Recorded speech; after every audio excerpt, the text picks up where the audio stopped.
오늘 이 본문 말씀은 제가 젊었을 때부터 좀 억울한 고통을 당한다 싶을 때 위로해주는 소중한 말씀이었습니다. 그런데 내가 억울해서 이 말씀이 위로가 된다 하고 그 말씀을 붙들고 기도하고 좋아하잖아요. 그러다 보면 가슴이 꼭꼭 찔린다고. 왜냐하면 내가 의롭다고 하는 거 있죠.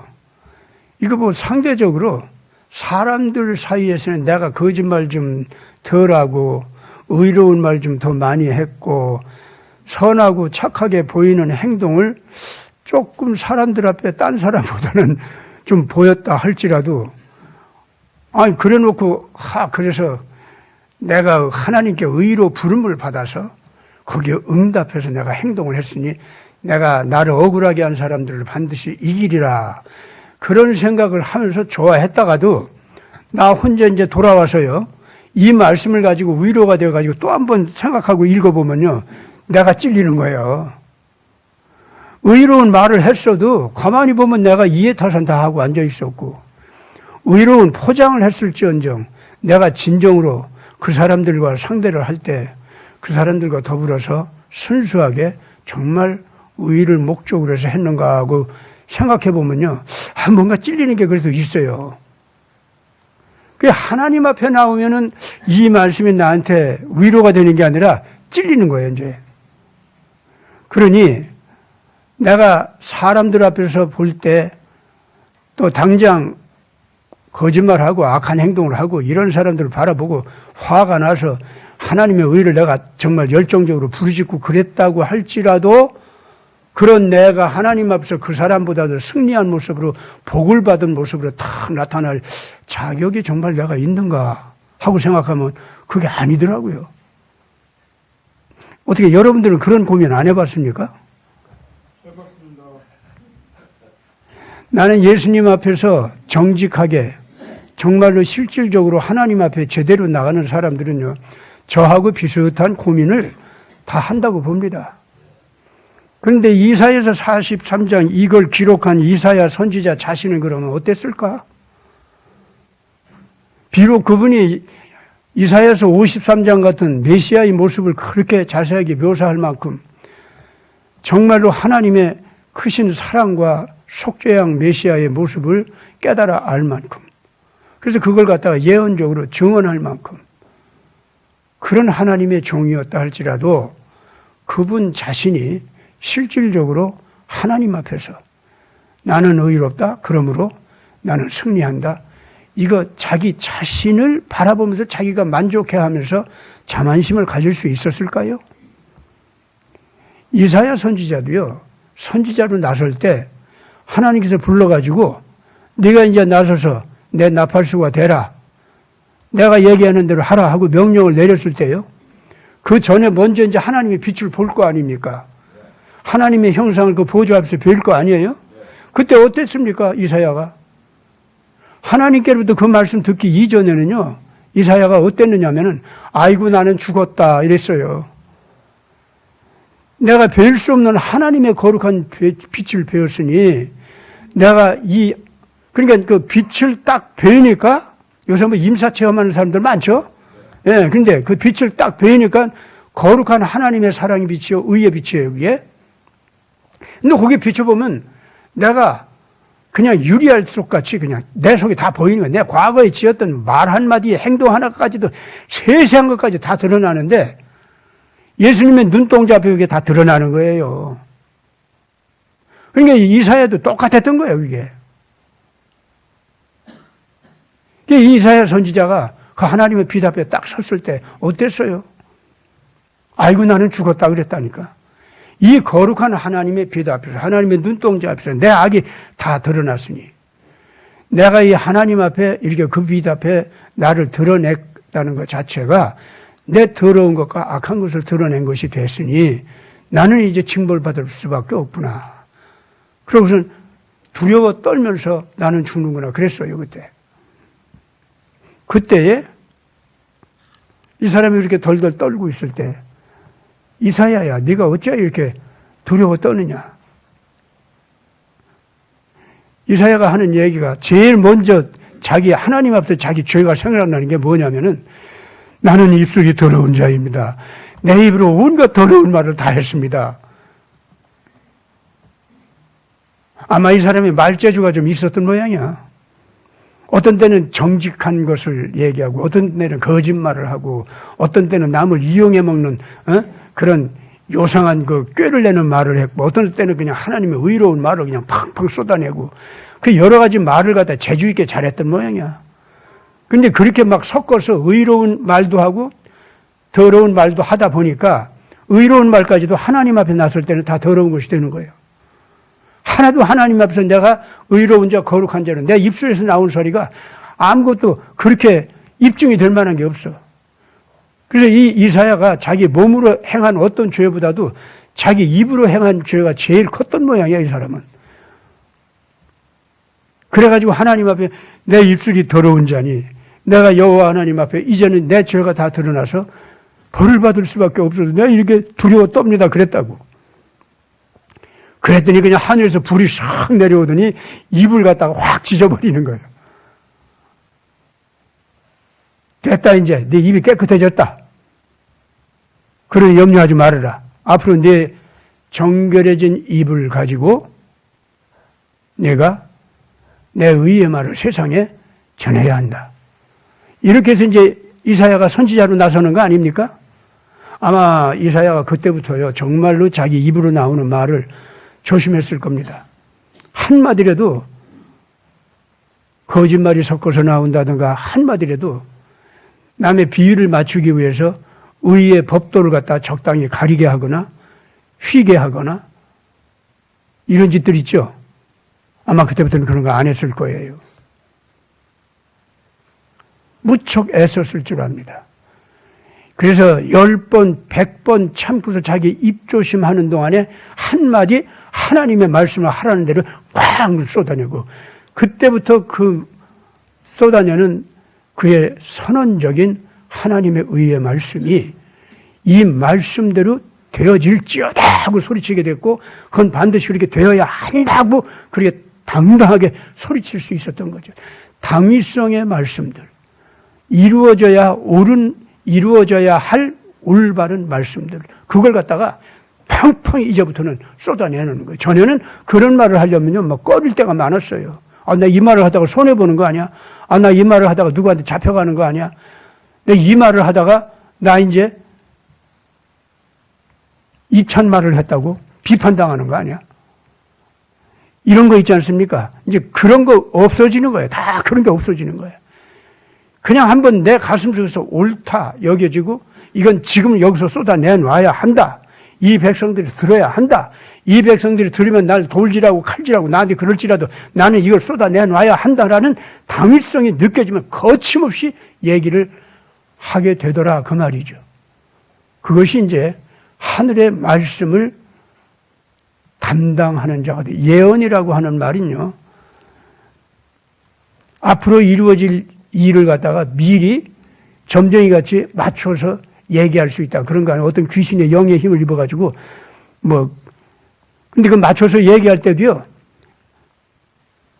너 몇 년 몇 월에 같이 가서 되면은 동쪽에서 나오는 사람, 요런 사람 만나가지고 요렇게 될 거야. 저렇게 되고 요따구 소리만 한다고.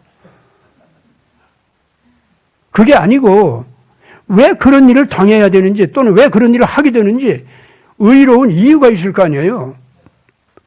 옳지 못한 이유가 있을 거 아닙니까? 그러면 그 옳지 못한 것은 옳지 못한 것대로 밝혀야 되고 옳은 것은 옳은 것대로 밝혀가지고 네가 앞으로 이러이러한 이런 일을 할 가능성이 있는데 이거 하지 말아야 하는 거다. 이것은 꼭 해야 되는데 네가 안 할 가능성이 있어. 반드시 이건 해야 된다. 이러고 얘기를 해야 될 거 아니에요. 그래서 하나님의 의 얘기를 밝히면서 네가 앞으로 이러이러하게 되리라고 하는 축복 아니면 저주 이걸 갖다가 딱 밝혀야 될 거 아닙니까? 그게 하나님의 말씀이에요. 그게. 앞으로 4월달에 가봐라. 네가 이런 일이 벌어질 거다. 6월달 가봐. 이재명이 어떻게 될 거야. 뭐 이런 얘기들 있잖아요. 그거 다 쓸데없는 소리예요. 그런 거. 예.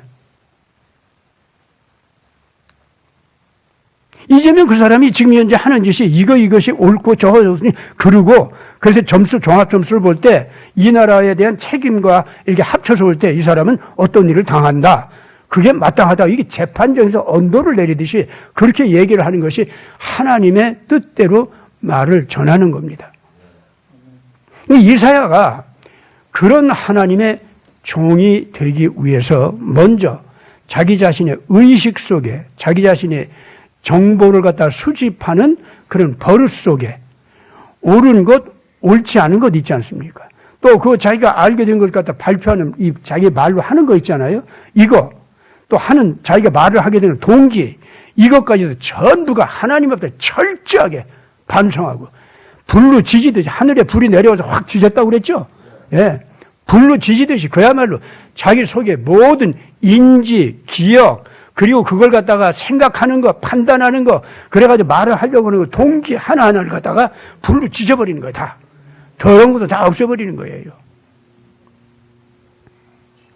오늘 태극기 애국 국민들 당신네들이 지금 현재 자기 입에서 나오는 한 가지 말 자기 입에서 나온 대로의 말을 따라서 자기 행동안을 결정하는 거 정말로 이사야 선지자가 자기 내면을 그렇게 환히 들여다보면서 정직하게 반성하고 내가 내 입으로 나오는 한마디 한마디 말을 내가 책임지리라. 내 생명을 걸고 책임지리라. 해야 할 말은 반드시 하고 하지 말아야 할 말은 반드시 하지 않고 내가 한마디 말을 한 것은 그대로 이루어지도록 나는 내 생명을 걸고 행동을 하고 그리고 내가 어떤 사람들한테 권면을 하게 되면 개인에게든지 집단이 되든지 간에 그들이 하나님의 거룩한 의의 명령이 뭔지를 깨닫게 하고 거기에 대해서 책임을 어떻게 져야 되는지 그 책임을 잘 질 때는 어떤 축복이 따르고 그 책임을 지지 않을 때는 어떤 저주가 따르는지 내가 이것을 밝히 이야기하리라. 내가 거기에 생명을 걸 것이다. 그러고서 내 말로만 말하는 것이 아니라 내 몸으로도 행동으로도 말을 하리라. 그럼 내가 증언한 말씀이 있잖아요. 그대로 내가 행동을 하는 거죠. 해야 할 일을 하는 거예요, 나는. 하지 말아야 할 것을 사람들한테 하지 말라고 권하면서 나도 안 하고. 예? 그거예요, 바로. 집단을 향해서든지 개인을 향해서든지. 그것이 예언자입니다. 그것이 모범이 되는 행동을 통해서 하나님의 예언을 행동으로 나팔 불어 주는 겁니다, 그게. 예언자들은요, 말로만 나팔 부는 거 아니에요. 자기 행동으로도 나팔을 부는 겁니다. 그래서 사표가 되는 거예요. 앞장서서 하나님의 의의를 밝혀주면서 이대로 밝히면은 이대로 행동하면 앞으로 어떤 거룩한 미래가 이루어진다는 거 그걸 그려 보여주면서 예. 만약에 이걸 행하지 않고 달리 악하게 하면은 어떠한 하나님의 징계가 내려와서 어떤 그 역사적인 심판 속으로 네가 끌려 들어간다는 거 그걸 밝히 보여주는 거예요. 그게 예언자 역할입니다. 그러면 반드시 그 뒤에 그 따르는 사람들이 있을 거 아닙니까? 예. 따르는 사람들한테 이 사람은 어디까지 책임져 줘야 되느냐면은 따르기를 작정은 했는데 못 따라오는 거예요. 그래가지고 자기를 미워하고 자기를 향해서 낙담을 하게 됩니다. 그 자기를 미워하고 낙담하다 보면 그걸 견딜 수가 없잖아요. 그럼 남한테 핑계를 대요. 그래가지고 남한테 뒤집어 씌워가지고 그 사람 미워하고 그 사람을 갖다가 원망하고 그런 자리로 또 가요. 그럼 그 단계도 지나가잖아요. 그래서도 의의를 못 이루죠. 못 이루게 되면 그 다음 어떻게 되는 줄 압니까? 너도 싫고 나도 싫어. 너도 믿고 나도 미워. 그렇게 되면 에이 하나님 그 모든 해야 한다 하지 말아야 된다 그 말씀 그거 이루어질 거 아니야 그거 어디 그게 되는 거예요. 이제 거기로 가는 거예요. 그렇기 때문에 자기 자신을 반성하는 데서 끝나가지고 거기서 회개하고 돌아오면 좋은데 자기 자신을 반성하는 데서 자기가 아무리 반성해도 의의를 행하지 못하잖아요. 그럼 자기를 미워하게 되죠. 자기를 미워하는 그때부터 이 사람이 악한 영에게 끌려가는 거예요. 자기가 싫어져요. 그게 뭐부터 나타났냐면 자기 내부에서 의를 행하는 것이 짐스럽게 느껴지고 싫어지기 시작하는 그 순간, 그게 그 사람이 악한 영에게 탁 물린 순간이에요. 그게 바로. 그러면 의로운 말을 하라고 하는 양심의 소리가 자기가 짐스럽고 싫어져요. 자기 속에서. 그러면 자기가 둘로 분열이 돼요. 그러면 자기 욕심과 자기 양심의 소리가 속에서 싸울 거 아닙니까? 그러면은요, 내 양심대로 못하는 핑계를 남한테 자꾸 뒤집어 씌우고, 네가 돈을 안 내서, 네가 그때 그 말을 안 해서, 네가 거기서 그따위 짓을 해서, 오늘날 이거 못했잖아. 내가 하려고 해도 못했다. 너 때문에 못해서 이렇게 남한테 핑계를 대요. 그래서 남이 미워져요. 그 사람이 그 말도 안 받아들일 거 아니에요. 자기 변명하면서 달라들고 그럴 거 아니야. 그렇잖아요? 오늘날 교회 안에서 교인들끼리 싸우는 거 있죠? 잘들 생각해 보세요, 여러분들. 집안에서 집안 식구들끼리 싸우는 거 있지? 예, 가까운 내가 사랑하는 자들, 그 사람들과 싸움이 벌어지는 거 있지? 알고 보면요, 자기 내부에서 의를 책임지지 못해가지고 자기 자신한테 시험이 발생해서 악한 영이 들어왔을 때, 그걸 남한테 핑계대는 동안에 이 싸움이 벌어지고 사이가 갈라지고 사랑하는 자들이 서로들 손가락질하고 욕하게 되고 막 그렇게 되는 거예요, 이게. 내부 분열이 왜 벌어져요? 의롭게 가던 사람들이 왜 같이 내부 분열을 합니까? 처음부터 그 사람들 싸울 때 말이죠. 불의를 좋아해서 불의 쪽으로 가자고 해서 싸우는 겁니까? 아니에요. 다 옳게 되자고 하면서 싸워. 근데 너 때문에 이렇게 되는 거죠. 근데 너 때문에 하는 사람들마다 전부가 자기 내부에서 보면은요, 자기가 책임져야 될 거 제대로 책임지지 않았기 때문에 그것이 남한테 뒤집어 씌우는 쪽으로 가게 되는 거예요. 이런 시험들 교단에서도 벌어지고 교회에서도 벌어지고, 그래서 의롭게 가다가 의로운 자녀들끼리 싸움이 벌어진다 그 말이지. 이 십자가 애국, 오늘 태극기 애국 시민들, 우리 한번 반성들 잘 해봅시다. 왜 같은 우파 단체끼리 같이 태극기 애국 자유대한민국 정말 자유민주주의로 가자 이렇게 하면서 왜 서로들 싸우지? 그 모양을 한번 잘들 생각해 보세요. 그렇게 시험이 발생한 이유가 어디서부터 오기 시작한 거냐면은 자기 내부에서 자기가 의의를 제대로 책임지고 하지 못하다가 그만 미끄러져 넘어지면서, 근데 내가 그걸 감당하지 못한다고 나한테 책임을 돌리면서 나를 미워하지 않으니까 내가 너무 괴롭잖아. 그럼 바깥에다 자꾸 환경에다 핑계대다가 그 다음에는 어떤 사람한테 핑계대고 그렇게 되는 거예요. 그런가 안 그런가 한번 잘 생각해 보세요. 언제든지 자기 반성에서 끝내야 됩니다. 자기 반성으로 끝나지 않고 남을 지적하기 시작하는 순간부터, 특히 의로운 쪽에서 같이 의의 소망을 가진 사람들끼리 분열이 벌어질 때는요, 언제나 나한테 책임이 더 큽니다. 우리 모두가 그런 거 정신 바짝 차려야 됩니다. 지금 태극기 애국 국민들끼리 왜 이렇게 분열이 되고 서로들 합치지 못하느냐. 그 가운데 모세 역할을 할 사람, 엘리야 역할을 할 사람, 후보자들이 너무나도 많은데도 불구하고 그게 안 되거든요. 왜 그 사람들끼리 자기들 자신끼리 왜 희망을 가지고 뭉치지를 못할까? 왜 모였다가 자꾸 흩어지게 될까? 그 원인이 어디 있는 줄 압니까? 바로 그거예요. 또 한 가지가 있습니다. 내가 미숙하기 때문에 내가 주장하는 의의가 분명히 모자란 게 있어요. 근데 모자란 의의를 가지고 내가 제일 잘난 의의고 내가 성숙한 의의고 나를 따라야만 이게 되는 거야. 그래서 다른 사람들이 또 다른 모자란 의의를 가지고 와. 모자란 의의끼리 가져오면은요, 서로들 또 싸움질해요. 그것만 주장하게 되면 내가 잘났어, 내가 오라 이러고 싸우잖아요. 그럼 반드시 거기서 또 싸움 벌어져요. 그럼 그때는 나의 내부에서 내가 잘못됐다는 것을 느끼지 못하고 싸워요. 나는 끝까지 잘했어. 근데 저쪽에서 끝까지 자기가 옳대. 그래가지고 거기대로 자기 주장하는 의의를 가지고 칼로 겨누고 나한테 달라들고, 나는 내가 주장하는 의의를 가지고 칼로 겨누고 서로 칼싸움질을 하는 거예요, 그때부터. 요새 윤석열 대통령 윤어게인 하자는 사람들 싫어가지고 윤석열 그거 짜도 죄인이야, 그거. 감옥에 잘 갔어. 그거 왜 그 자꾸 꺼내자라고 하는 거예요, 그거. 이러는 사람들. 예. 윤석열 씨 잘못한 거 있죠? 그럼 잘하는 거 있잖아. 그 잘하는 걸 잘 이렇게 해주면은 자기가 아직도 반성하지 못한 거 깨달아가지고 그것도 깨달을 수 있는 그런 모습을 보이고 있잖아요, 지금 현재. 그런데 그 사람을 깨어나가지고 일어나는 사람을 왜 그냥 두들겨 패면서 너 감옥에서도 나오지 말고 이재명한테 더 당해 좀 더. 왜 그따구 소리를 하고 있어, 왜? 그게 자기가 자라나지 못한 의의를 가지고 미숙한 의의를 가지고 자기 잘났다 하는 사람들의 모습이에요, 그게. 아니, 박근혜 대통령 탄핵한 거 잘못이다. 그거 부르짖으면은 지금 대한민국 살릴 수 있을 것 같아요? 박근혜 대통령 나오니까 지금 대한민국 살리는 쪽으로 지금 달려갑니까?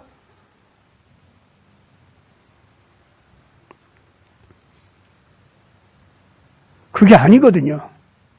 그분은 그분대로 감옥에서 나온 건 너무 다행이고요.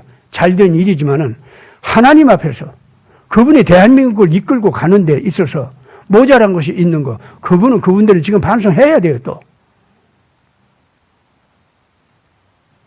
국민들은 그걸 기대하면서 박근혜 대통령이 이제 거기서 나왔으니 이제부터 당신 자신이 할 일을 찾아서 하기 시작을 해야 돼요, 지금 현재.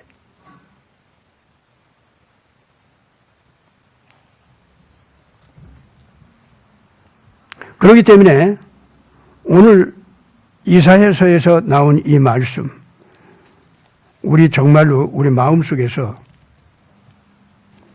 깊이 있게 가슴속에 새겨놓고 다시 좀 봐야 됩니다. 우선 이 말씀 좀 한번 여러분도 기억해 주시기 바랍니다. 43장, 이사야서 43장 5절부터 보면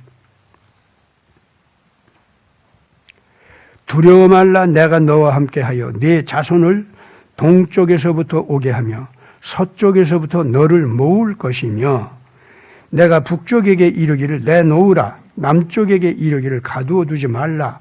내 아들들을 먼 곳에서 이끌며 내 딸들을 땅 끝에서 오게 하며 내 이름으로 불려지는 모든 자 곧 내가 내 영광을 위하여 창조한 자를 오게 하라.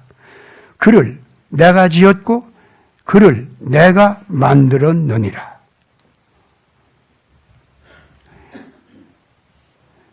여러분, 아무리 미숙한 의의를 깨닫고 있는 사람일지라도 지금 제가 봉독한 이 약속의 말씀을 받은 소중한 분들입니다.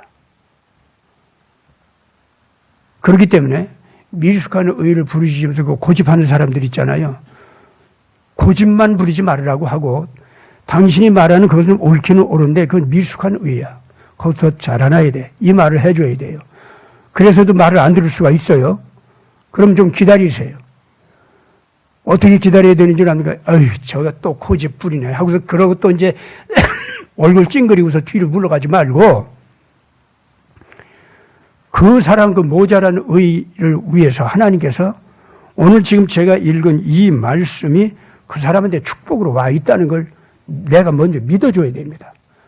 그 사람 자신은 또 그걸 안 믿어요. 지금 박근혜 대통령 그분이 대통령 도로 돼야 돼 하고 소리치는 사람들 틀린 말 아니거든요, 그거? 그렇지 않아요? 아주 순진하고. 근데 윤석열 저것들은 안 돼. 이재명은 아주 없애버려야 돼. 이제 이렇게 얘기한단 말이에요, 이 사람들이. 그러면 박근혜 대통령 나오긴 나왔어도 정말 대통령 자리에 갈 수 있는가 하고 그 사람 마음속에 너 그거 믿어지냐? 하고 물어보면 믿느냐 하면은 또 못 믿어요. 박근혜 대통령이 나왔으니까 이제 나왔다. 우리 승리했다.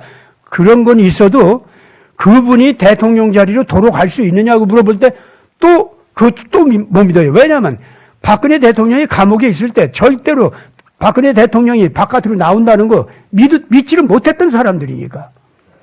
그러니까 그때도 그냥 소리치고 그냥 딴 소리 하는 사람들 막 부르짖고 욕하고 막 그러면서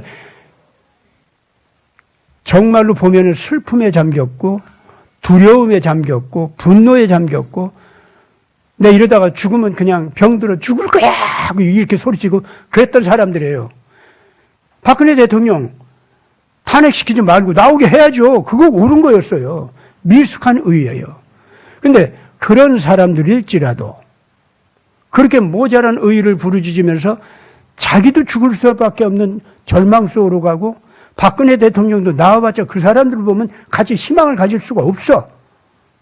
그런 수준의 의의를 부르짖는 사람들이라 할지라도 순진해가지고 그 사람들을 그렇다고 해서 불의와는 타협 못하겠으니까 나 이러다가 감옥에 가도 좋고 잡아가도 좋고 고문해도 좋고 나 이러다 병들어 죽어도 좋아 하면서 이제 끝까지 갔잖아요. 그 사람들이. 그렇죠? 근데 마침 박근혜 대통령이 나왔어. 다행인데 나오기 전까지는 그 사람들이 그랬단 말이에요. 그러면은 자, 그 미숙한 의의를 부르짖는 그 사람들을 향해서 아이고 저 미련한 거, 저 못난 거, 끝까지 지 조그마한 생각만 가지고 잘난 거 같이 소리치고 될 것도 안 돼 하고서는 나 저리 가, 아유 배기 싫어 하고서 그 사람을 갖다가 툭 밀어댔겠다. 그러면은 어린아이같이 부르짖던 그 사람이야 넘어져서 울겠지만은 더 크게 괴로워하고 아파하시는 분은 하나님이다 그 말입니다. 아시겠어요? 누가 내 어린 아들을 이렇게 내쳤냐? 소리치는 그대로 달래주고 그래도 울음 그치지 않으면 울음 그치지 않는 대로 끌고 가고 그래야 될 거 아니냐? 울음 그치지 않는 대로 네가 끌고 간다고 할 때 그가 어디로 달아나더냐? 그래도 널 따라오지 않냐? 하나님께서는 아주 섭섭해 하십니다. 왜 그러냐? 오늘 읽은 이 말씀, 그 사람 위에 축복으로 지금 하나님께서 주셨거든요. 두려워 말라. 내가 너와 함께하여 네 자손을 동쪽에서부터 오게 하며 서쪽에서부터 너를 모을 것이며 내가 북쪽에게 이르기를 내놓으라 남쪽에게 이르기를 가두어 두지 말라 내 아들들을 먼 곳에서 이끌며 내 딸들을 온 땅 끝에서 오게 하라. 내가 그 사람들한테 그런 축복을 줬다 이거야. 하나님께서. 요새 이스라엘 사람들은요, 그걸 진짜 경험하고 있어요. 이스라엘 사람들 지금 그렇다고 뭐 예수님 제대로 발견하고 깨달아가지고 예수님을 자기 메시아로 인정하고 받아들입니까? 민족적으로 아직 그 메시아닉 주라고 해서 예수님 믿는 사람들 따로 떼어놓으면 이스라엘 사람들 가운데 아직도 아주 소수예요. 아직도. 그 사람들 나중에 보니까 예수님 믿게 되는 것도 한꺼번에 확 믿게 되더라고, 그 사람들이. 그럼 그때까지는 나머지 세속화된 이스라엘 사람들, 아니면 무신론적 그 악마 쪽으로 지금 팔려가고 있는 유대인들, 아니면 정통파 유대인들, 이 모든 사람들 있잖아요. 이 사람들을 향하여서 지금 이사야의 이 축복의 말씀이 임재해 왔다는 것을 우리가 인정하면서, 그렇게 소중한 사람들이라는 것을 인정하면서 다시 한번 바라보라고. 실제로 이 말씀대로 이루어지고 있는가 안 이루어지고 있는가, 역사적으로 이게 정말로 이루어지는가 안 이루어지는가 한번 여러분들 보세요. 여기 보면은 두려워하지 말라. 내가 너와 함께하여 네 자손을 동쪽에서부터 오게 하며. 그랬죠? 서쪽에서부터 너를 모을 것이며. 요새 유대인들이 제일 많이 모여 사는 곳, 이스라엘 공화국 말고 유대인들이 제일 많이 모여 사는 곳이 어디입니까? 미국이죠. 그 이스라엘에서 그 사람들은 동서남북 어디야? 아, 서쪽이요. 서쪽 아니야? 서쪽이죠. 거기 서쪽 잔뜩 모았잖아요, 거기. 예. 그 사람들 이제 예루살렘이 완전히 이제 해방되면은요, 다 온다고요, 그 사람들. 지금도 이스라엘 공화국을 가장 강력하게 힘이 되고 돈으로 힘을 주고 그리고 모든 정치력을 제공하고 이스라엘 공화국에 군사력을 갖다가 실질적으로 지금 힘을 주는 게 누구야? 미국에 있는 유대인들 아닙니까? 미국 전체가 지금 이스라엘을 돕도록 그렇게 만들고 있잖아요. 그럼 이 예언대로 됐습니까? 안 됐습니까?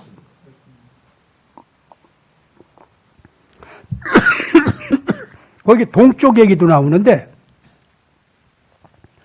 여러분들, 이스라엘 쪽에서 보면은요, 우선 북쪽부터 얘기합시다. 거기 다음 절에 보면 북쪽에게 이르기를 내놓으라 그랬다고 그랬죠. 누구를? 유대인 자손들을. 러시아 쪽에 가 있던 사람들 있죠. 또는 아시케나지 유대인들 해가지고 폴란드에 가 있었고, 뭐 동부 유럽에 있던 사람들, 그리고 중앙아시아에 있던 유대인들 있잖아요. 다 소련권에 있던 사람들이지. 그 사람들이 실질적으로 소련 시절에도 2차 대전 이후에 이스라엘 공화국이 세워지니까 가장 많이 이스라엘로다가 이민해서 나온 사람들이 맨 많은 곳은 독일에서 나치즘 학살을 당했던 유대인들이 제일 많이 왔고, 근데 그것도 처음에 그 사람들 갈 곳도 없으니까 그 성경대로 예언된 대로 나는 우리 고향 땅으로 간다 해서 그 사람들이 많이 왔어요. 그 다음에 많이 온 것이 바로 소련 쪽, 동부 유럽에서 나치즘과 공산주의한테 고통당했던 유대인들 있죠. 그 사람들이 우르르 몰려왔어요. 그러니 여기서 북쪽에서 내 자녀들을 모아서 데리고 오라 한 거, 요 성경 요 예언의 말씀 이루어졌습니까? 안 이루어졌습니까? 이루어진 거 아니에요? 네. 자, 북쪽, 서쪽 그렇게 됐죠. 남쪽, 에티오피아 있죠. 거기에 유대인들이 거기에 많아요. 그뿐입니까? 그 에티오피아를 중심으로 해서 뭐 우간다 뭐 어쩌고 해가지고 그 동부 아프리카 국가들 있잖아요. 그리고 모로코라고 하는 곳이 있어요. 예, 서부 아프리카 북쪽에 있는 거. 거기 또 유대인들이에요. 굉장히 많아요, 거기도. 이 사람들이 팔레스타인에 이스라엘 공화국이 생기니까 뭐 1차 중동전쟁, 2차, 3차, 4차 중동전까지 계속 벌어지는데도 끊임없이 그 남쪽에서 아프리카 쪽에서 무시무시한 독재 정권 하에서 고통을 받고 있었던 흑인 유대인들이죠. 그 사람들을 갖다가 데리고 이 이스라엘 공화국으로 데리고 왔었잖아요. 그렇기 때문에 유대인들은요, 백인 유대인도 있지만은 동시에 흑인 유대인도 많고 아랍 그 부근에서 살고 있었던 유대인들도 많고 오늘날 이제 동양화된 유대인이 있죠. 이런 사람들도 중국에서 엄청나게 많아요. 스촨성 있죠. 옛날 유비현덕이 저 삼국시대 그 나라 만들었던 그 촉한 거기 개봉이라는 곳이 유대인들 마을이에요. 그게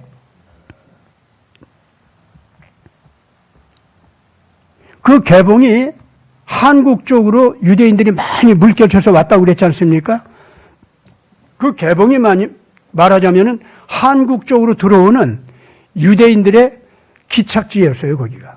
중간 기착지. 그런데 가보면은 거기에 왔었던 유대인들이 거기에 그냥 있지를 않고 또 동쪽으로 계속 이동해 간 기록이 다 남아있어요. 그것이 다 한반도로 들어온 것이 거의 확실하고요. 그런 쪽에 있었던 유대인들이 지금 이스라엘 공화국 쪽으로 모이고 있다 그 말입니다. 그러니 동쪽에서부터도 그 자녀들이 온다는 거 맞잖아요. 지금 이 사람들은요, 동쪽에서부터 오는 그 힘이 있잖아요. 그거를 이제는 무엇보다도 한반도의 유대계 후손들 있지 않습니까? 근데 지금 한반도 유대계 후손할 때 고구려 신라 백제 다 합쳐서 다 마찬가지라고 그렇게 보고 있어요, 이제는. 그렇게 보고 있는데, 그거를 한번 잘 생각해 보세요. 우리 시대에 와서 특히 2차 세계대전이 끝난 다음에 유대 민족이 예루살렘을 중심으로 해가지고 지구촌의 동서남북으로 있는 흩어져간 유대인들 있지 않습니까? 그 사람들이 다른 시대에는 그렇게 몰려오지 않았어요. 다른 시대는 전부가 나가고 흩어지고 그랬어요. 되도록이면 예루살렘에서 멀리 유대인들이 그랬다고요. 근데 2차 세계대전이 끝나자마자 예루살렘 쪽으로, 팔레스타인 땅으로, 또 하나는 미국 쪽으로 그렇게 몰려들기 시작했습니다. 그런데 미국 쪽으로 간 사람들은 사실상 이 이스라엘 공화국을 살리기 위해서 실질적인 힘을 형성해서 힘을 줄 역할을 한 거예요. 그리고 특히 미국을 아예 그 이스라엘 편이 되게 하고 그렇게 됐던 겁니다. 그런데 이스라엘 백성들이 전 세계로 흩어져 갔는데 흩어져 간 기록이 어느 정도 있다가 어느 부분에 가서는 딱 멈춰요. 어디로 간지를 알 수가 없게 만드는데 특히 동쪽으로 간 사람들이 있죠. 여기는 대강 페르시아를 통해서 천산산맥 중국까지 간 기록은 남아요. 그런데 그 이후에 동쪽으로 갔다고 하는데 어디로 갔는지 그 기록이 없어요. 보면은 반드시 그 기록상으로 보면은 그 동쪽 어디로 갔다라고 그 기록을 해야 할 그 기록자들 있지 않습니까?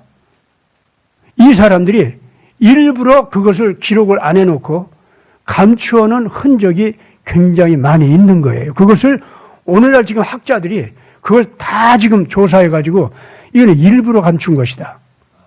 이렇게 된 거예요.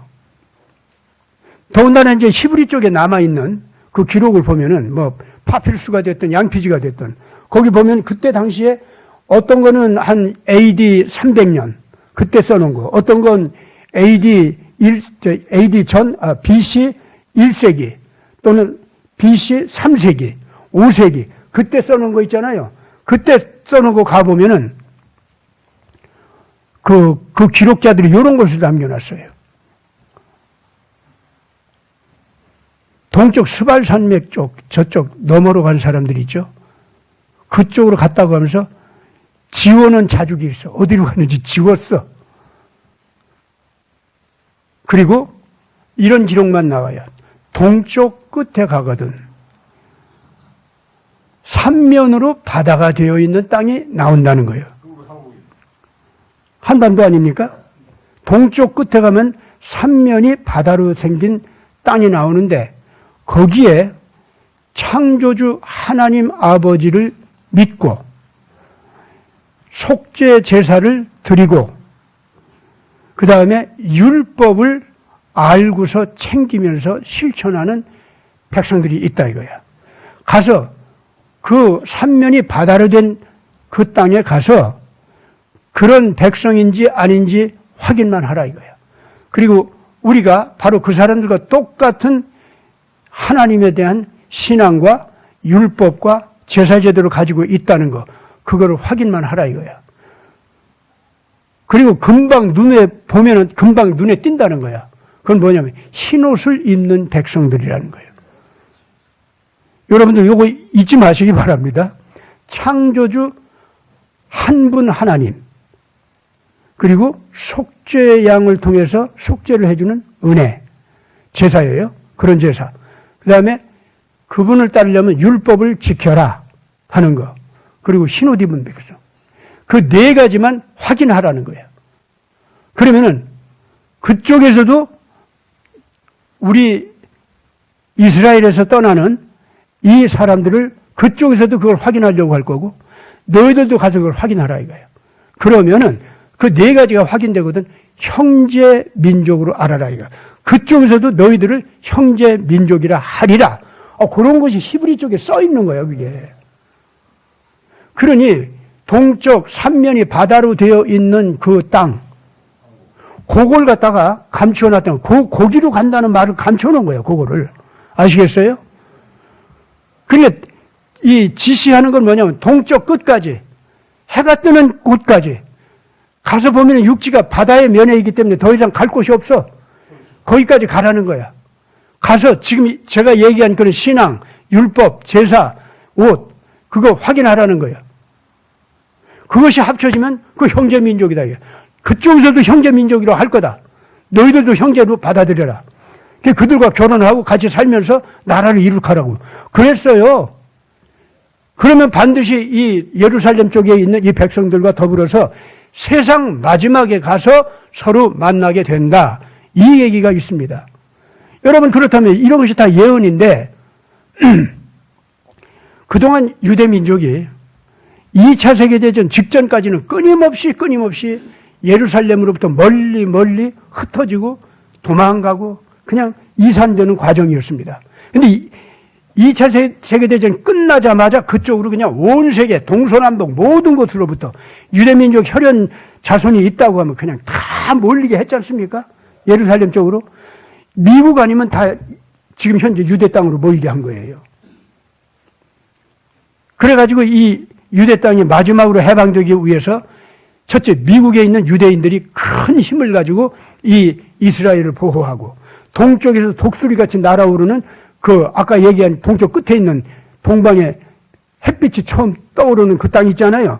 거기 있는 백성들 그들이 오게 되는 날 그래서 실질적으로 이스라엘을 도와서 이제 해방이 되게 하고 메시아와 만나게 하는 그때가 바로 종말시대고 하나님께서 너희들에게 영원히 살 수 있는 새 나라를 펼치게 되는 그때다. 그것이 성경의 예언이다 그 말입니다. 그러면 지금 이런 예언들이 이루어져가는 과정이 있어요 지금 현재. 나는 오늘날 태극기 애국 국민들한테 한민족이 곧 유대민족이다 나 그런 소리 하는 건 아닙니다. 그러나 혈연적으로 그런 관계가 있던 없던 오늘날 지금 현재 DNA 조사를 하고 뭐 혈연적 조사를 해서 뭐 맞다. 한국 사람들 뭐 신라 조상들도 알고 보니까 유대민족 맞네 뭐 여러 소리가 많이 있어요 지금 현재 있는데 나는 그렇게 물리적인 증거를 가지고 얘기하는 것보다도 첫째 예수 믿는 신앙으로 이 크리스찬 한국이 일어서고 있어요.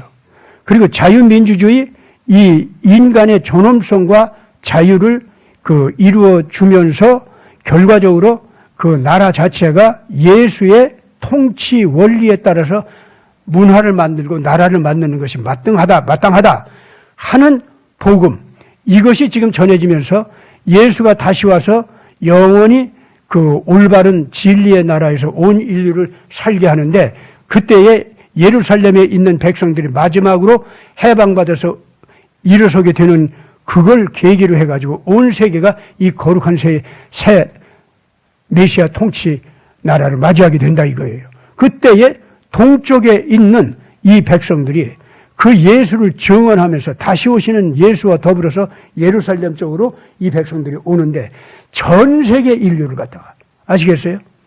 동쪽의 끝에 있는 햇빛이 처음 떠오르는 그 땅의 백성들이 자기 몸으로 성경대로 사는 삶을 체현하면서 그러니까 한국 민족의 민족성 자체가 국민성 자체가 예수 믿기에 딱 알맞은 인생관 그런 정신적인 습관 그 역사적인 과정 이걸 밟아온 백성들이라는 거예요. 그러니까 뭐 한국 사람들이 남 침략하기 싫어하고 반드시 침략자가 있으면은 반드시 그건 이제는 징벌을 하는 아주 정의의 백성으로 변하고 내부에서 그 인간을 독재로다가 괴롭히고 하나님을 모독하는 그런 권력층이 생기면은 목숨 걸고 그거는 저항을 하면서 물리치면서 자유민주주의 공화국을 만들어가지고 정말로 예수 통치 원리가 통하는 그런 국가로 만들어가는 거 있죠. 그것을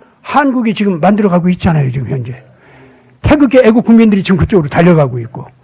따라서 이 한국 안에 그런 식의 국가 체질, 그러한 민족성, 그러한 국민들의 주장, 이것과 반대가 되는 이 지금 딥스테이트 쪽으로 달려가는 사람들, 친중, 친북 이쪽으로 가는 사람들 있죠.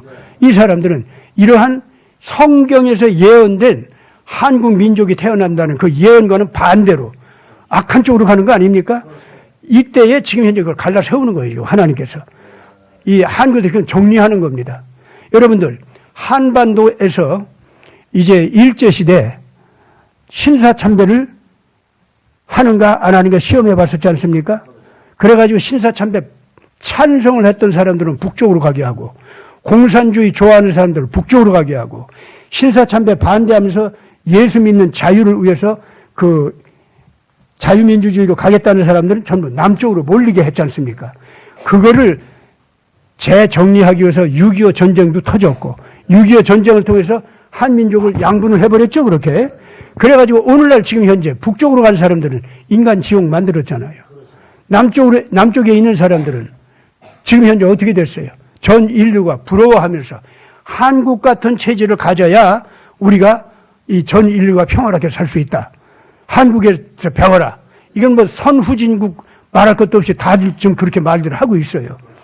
그러면서 한국 사람들 자신은 자기들이 그렇게 잘난 사람이 아니라는 걸 인정하면서 우리가 지금 우리 가운데 정말 독벌레같이 다시 북한같이 다시 중공같이 괴상망측하게 나라를 끌고 가려고 하는 이상한 사람들이 지금 나라를 훔치고 있다. 이거 안 된다. 이것이 있는 한은 우리는 어디에다가도 이 대한민국을 내세울 수가 없다. 끝까지 우리는 이거 청소해야 된다. 지금 그러고 있잖아요. 그러면 하나님의 예언된 말씀대로 가면은 결국 태극기 애국 국민들의 소원대로 갈까요? 안 갈까요? 그럼 그 사람들은 오늘날 이 두려워 말라. 여기 지금 말씀하신 거. 이사야서 43장. 여러분들 그 성경 구절 외워두시기 바랍니다. 43장 5절부터 7절까지입니다. 두려워 말라. 내가 너와 함께하여 네 자손을 동쪽에서부터 오게 하며 서쪽에서부터 너를 모을 것이며 내가 북쪽에게 이르기를 내놓으라 남쪽에게 이르기를 가두어 두지 말라. 내 아들들을 먼 곳에서 이끌어내며 내 딸들을 먼 끝에서 오게 하며 내 이름으로 불려지는 모든 자 곧 내가 내 영광을 위하여 창조한 자를 오게 하라. 그를 내가 지었고 그를 내가 만들었느니라. 아시겠습니까? 그러면은 이 한국 국민들은요, 북쪽에 있는 우리 동포들 당연하게 해방됩니다. 만주에 있는 고구려 연방하는 우리 민족 혈연 관계에 있는 사람들, 혈연 관계만이 아니라 신념을 같이 하는 모든 사람들은 다 해방됩니다. 이거 틀림없이 그렇게 돼요. 고구려 연방 부르짖는 사람들, 코리아 연방 부르짖는 사람들, 피가 다르든 뭐가 다르든 다 괜찮아요. 같은 가치관을 가지고 대한민국을 지금 현재 같이 따르겠다고 하는 사람들 있죠. 그래서 대한민국이 남을 침략 안 하고 남을 정복 안 하고 남 노예 삼지 않고 함께 형제처럼 서로 신뢰하면서 같이 잘 살자. 이렇게 나가는 이 문화, 이걸 좋아해가지고 그 어떤 문화가 거기서 그런 놀라운 문화가 나왔나 보니까 예수한테서 나온 거예요. 그게. 그럼 나도 예수 하면서 예수 믿겠다고 온 세계 만민을 갖다 그렇게 불러 모으면서 한국은 그렇게 불러 모은 모든 민족을 이끌고 누구한테?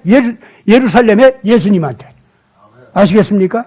그렇게 지금 가는 거예요. 그리고 그것 때문에 예루살렘에 있는 이스라엘 사람들까지도 춤을 추면서 됐다. 동방에서 오는 우리 형제들이 결국은 모든 인류 형제들을 이끌고 이제는 살려가지고 우리 예루살렘으로 모이는구나.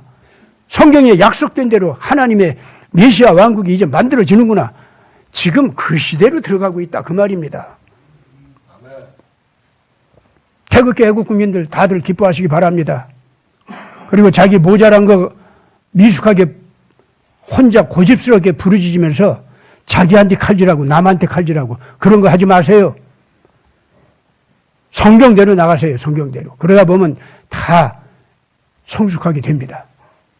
지금은 한국에서 윤어게인 하는 사람들 그리고 박근혜 대통령 다시 그 원래의 권위 그걸 되찾아야 된다. 이거 부르짖는 사람들 완전히 결합해야 됩니다. 그리고 지금 현재 친북, 친중 했다가 이거 뭐가 잘못됐다. 이거 큰일 났다. 내가 살기 위해서도 여기서 빠져나가야겠다 하는 사람들 이 사람들까지 다 지금 끌어모아야 됩니다. 황교안 씨가 미국 시팩 쪽에서 불러가지고 가서 연설을 했다고 하는데 가서 선거 부정에 대해서 증언한 거 아주 고맙습니다. 잘한 거예요, 그거.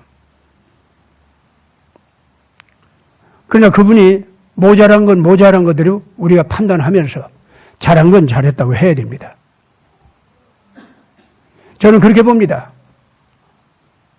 KC100까지도 친중, 친북했던 사람들 그리고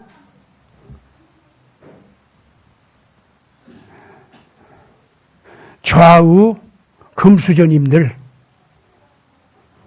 이 사람들이 근본적으로 한국의 자유민주주의 공화국 체제를 박근혜 대통령 시절에 파괴했던 그 범죄 있지 않습니까? 예. 거기서부터 우리나라 문제가 발생했다는 걸 정직하게 인정하면서 우리나라 통치 유고 상황을 고쳐가야 되는 거 맞습니다. 근데 그 목표를 이루기까지 첫 단계 윤 어게인 하는 사람들 깨어나는 거 함께 받아주고 같이 일어나야 됩니다. 황교안 씨도 선거 부정 부르짖는 거 그거 옳잖아요. 그거는 또 받아주라 이거예요. 그래서 윤 대통령한테도 당신 그 박근혜 대통령 탄핵한 거 그거 공적으로 잘못했다고 역사적으로 공개적으로 인정하고 빌어요 그거. 그거 권고할 건 또 권고하자는 거예요. 바로 이런 식으로 정리를 해나가면은 절대로 하나님 안에서 용납을 받은 사람들이 다 끌어안고 하나가 됩니다. 그리고 끝까지 공산주의가 좋다. 끝까지 딥스테이트가 좋다. 무슨 정치를 하는데 양심이 있고 도덕이 있느냐 하는 그 사람들만 이제 한국에서도 딱 건져가지고 징벌을 받게 됩니다. 그건 반드시 그렇게 돼요. 그거를 그렇게 된다고 믿지 못하는 까닭은 아직까지도 자기 미숙한 주장을 가장 의롭다고 오만하게 주장하는 고집이 있기 때문에 그래요. 그런 거 버리시기 바랍니다. 그래서 오늘 대한민국은 이스라엘 민족을 저 흠이 많고 못난 것도 많고 저 못된 것도 많으니까 유대인들 그 사람들을 키웠고 건져주는 거 봐요. 그리고 우리 한국 사람들을 통해서 그 사람들을 건져주는 거 보라고. 미국을 통해서만 건져줘도 될 텐데 왜 꼭 한국 사람들을 거기 관여해서 한국 사람들을 건져주는 데 도움이 되게 하느냐고. 그래서 유대인들이 그 못된 유대인들이 그 드디어 한국 사람들을 발견하고 고맙다고 하고 우리 형제라고 하고 한국 건드리지 마 그러기도 하고 막 그러잖아요 지금. 예. 그렇게 사랑하게 만들고 있거든요. 예. 그렇기 때문에 오늘 대한민국 안에서도 의를 부르짖지만은 모자라게 부르짖는 사람들이 좀 있죠. 잘 참아주시기 바랍니다. 견뎌주시기 바라고 그리고 권면을 끝까지 잘해주시면서 하나로 통합될 수 있도록 애들 써주시기 바랍니다. 다 같이 기도합시다. 거룩하신 아버지 하나님, 오늘 태극기 애국 국민들한테 우리 민족만이 아니라 북한에 있는 우리 동포만이 아니라 고구려 연방, 코리아 연방을 부르짖는 모든 세계 만민을 그 품속에 끌어모아서 예수님께 바치고 예루살렘으로 돌아가 유대 민족이 가장 부끄러운 자리에서 가장 괴로운 고통 속에서 아파하고 있는 그것을 위로하고 힘을 주고 되살리는 이 일을 완성할 수 있도록 하는 이 권위가 오늘 한민족에게 한국 백성들에게 주어져 있다는 것. 특히 태극기 애국국민들이 주체가 되어서 일어나게 되어 있다는 것. 주님, 이 백성이 잊지 말고 일어서게 하여 주시옵소서. 모든 교회들이 진정으로 회개하고 일어나면서 오늘 자기들이 큰 잘못을 저지르면서 이 민족이 가는 길을 예수 쪽으로 달려가려고 하는 그것을 교회가 막고 있다고 하는 것을 스스로 부끄럽게 여기고 그 잘못을 통해 자복하면서 이제부터는 장애물이 아니라 예수께로 가는 길을 틔워주고 안내하는 역할을 교회들이 잘 감당할 수 있게 해 주시옵소서. 우리 구주 예수 그리스도 이름으로 간절히 기도드리옵나이다. 아멘.